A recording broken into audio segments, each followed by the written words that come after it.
Bismillahirrahmanirrahim. Assalamualaikum warahmatullahi wabarakatuh. Saya Muhammad Amirul Ajwad bin Muhammad Jusli, bernombor matrik 4203003581.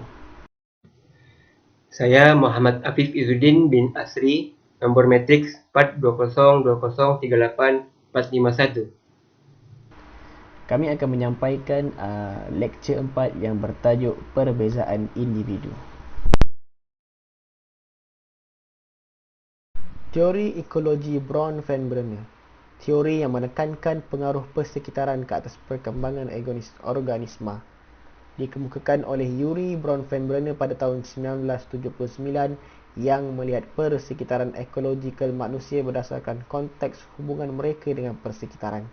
5 persekitaran ekologi yang disenaraikan oleh Yuri Bronfenbrenner ialah mikrosistem, mesosistem, ekosistem, makrosistem dan kronosistem.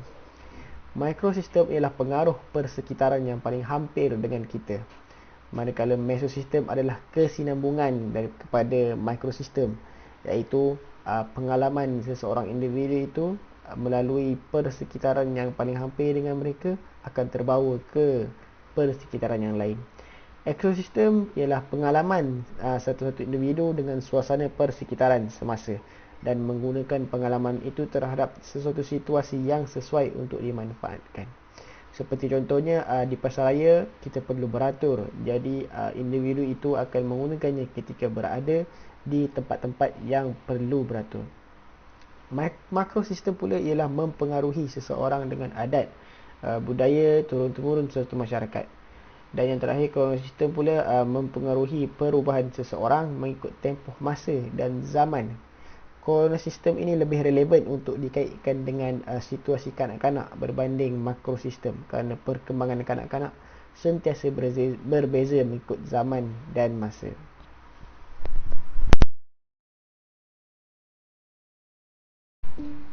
Kesan budaya terhadap pembelajaran kanak-kanak.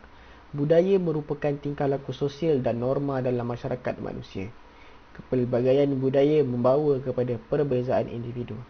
Melalui pecahan ekologi, perbezaan dari pelbagai bentuk akan memberi kesan terhadap pembelajaran, terutamanya kepada kanak-kanak yang baru mula sekolah untuk membiasakan diri dengan kepelbagaian budaya. Yang kedua, perbezaan budaya antara individu akan memberikan kesan dalam situasi pembelajaran. Kesan baik akan jadi sekiranya guru dapat mengawal suasana pembelajaran, dan kesan sebaliknya akan terjadi jika guru gagal memainkan peranan dalam kepelbagaian budaya dalam kalangan pelajar.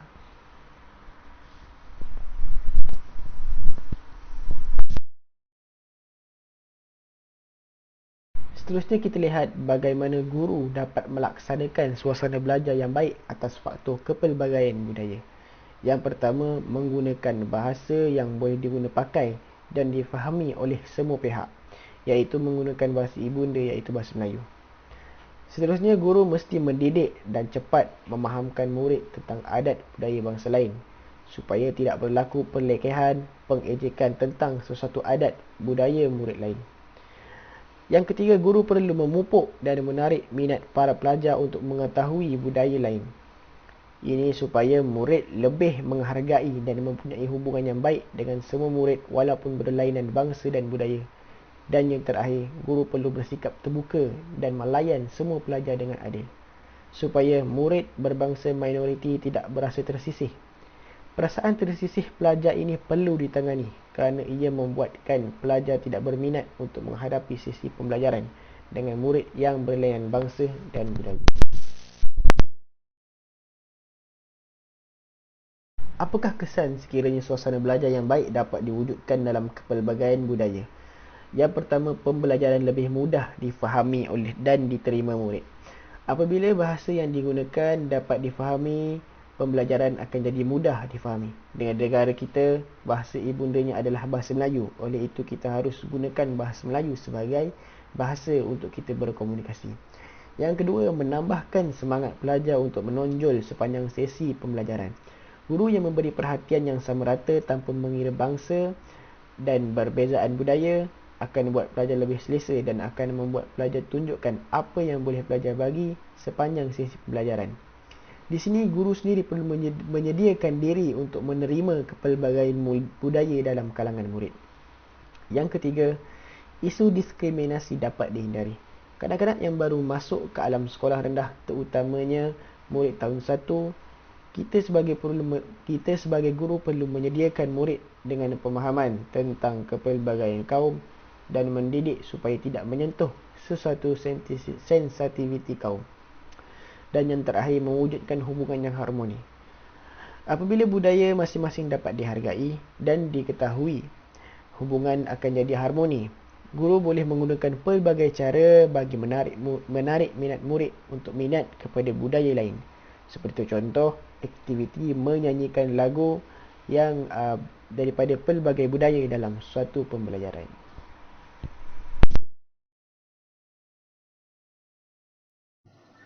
Baiklah, kita lihat kepada faktor pencapaian akademik yang berbeza dalam kalangan kanak-kanak daripada segi ras, etnik, sosial, dan ekonomi.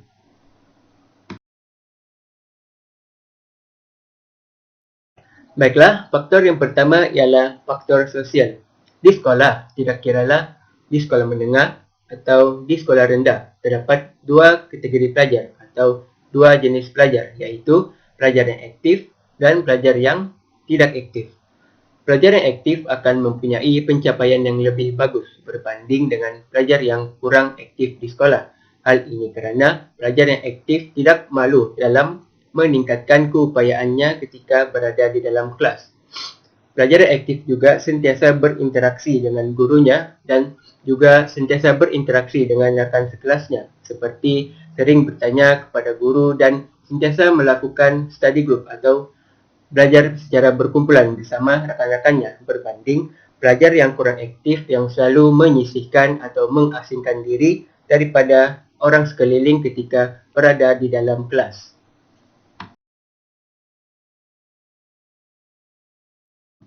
Faktor yang seterusnya ialah ras atau etnik. Bagaimana kita tahu, di Malaysia mempunyai pelbagai etnik, ras dan bangsa serta berbagai-bagai budaya. Setiap bangsa mempunyai perbezaan pertuturan, kebudayaan, gaya hidup, agama serta sistem kepercayaan dan nilai masing-masing. Faktor yang terakhir ialah ekonomi. Setiap pelajar mempunyai pendapatan yang berbeza-beza. Pelajar yang mempunyai pencapaian yang lebih bagus, kebanyakannya ibu bapa mereka adalah golongan yang berpendapatan dan berkemampuan dalam menyediakan keperluan anaknya di sekolah. Manakala kebanyakan pelajar yang mempunyai pencapaian yang kurang bagus, ibu bapa mereka adalah golongan yang kurang berpendapatan dan kurang berkemampuan dalam menyediakan keperluan anaknya ketika berada di sekolah.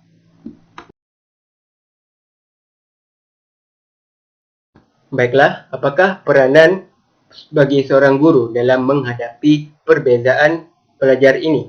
Yang pertama, melakukan pembelajaran mengikut kaedah kumpulan. Oleh kerana pelajar di dalam sesebuah kelas berbeza dari segi keupayaan, guru bolehlah membentuk kumpulan aktiviti pembelajaran berdasarkan tahap keupayaan mereka.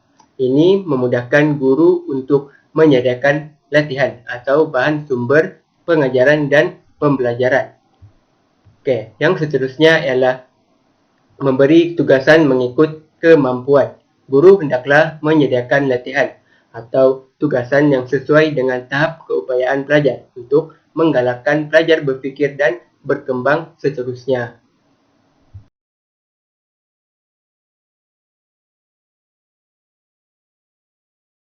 Perbincangan yang seterusnya kita lihat kepada tajuk perbincangan perbezaan jantina kanak-kanak terhadap prestasi pembelajaran. Ketidakseimbangan prestasi pembelajaran antara lelaki dan perempuan merupakan satu fenomena sejagat. Perkara ini tercatat di dalam tulisan Rodriguez 2003, Epstein, Elwood, Jeff dan Mao tahun 1998. Yang pertama, prestasi pembelajaran yang baik lebih cenderung kepada wanita berbanding lelaki. Dapat kita lihat hari ini kebiasaannya keputusan peperiksaan kaum perempuan lebih baik berbanding kaum lelaki. Sama ada di sekolah ataupun di mana saja institusi pendidikan di negara kita. Yang kedua, keseimbangan prestasi pembelajaran yang baik perlu diusahakan bagi memastikan kemajuan diri, masyarakat dan negara. Jadi kita sebagai guru perlu berusaha sebaik mungkin untuk mendapatkan jurang yang tidak jauh tentang prestasi pembelajaran antara kaum lelaki dan perempuan. Mengikut teori fenomena ini, iaitu fenomena jantina perempuan lebih cenderung baik dalam pembelajaran berbanding lelaki, tergolong dalam makrosistem.